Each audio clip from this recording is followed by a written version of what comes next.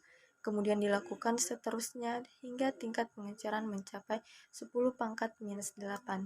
Inokulum pada pengenceran 10 minus 1 sampai 10 minus 8 sehingga diperoleh inokulum. Inokulum ini kemudian dikembangbiakkan pada media PDA atau potato dextrose agar. Kemudian inokulum pada media PDA ini diambil 1 ml larutan menggunakan pipet, kemudian disebarkan pada permukaan secara merata, lalu diinkubasi pada suhu 35 derajat Celcius selama 40 jam, sehingga diperoleh hasilnya. Demikian presentasi dari saya. Kurang dan lebihnya mohon dimaafkan. Wassalamualaikum warahmatullahi wabarakatuh.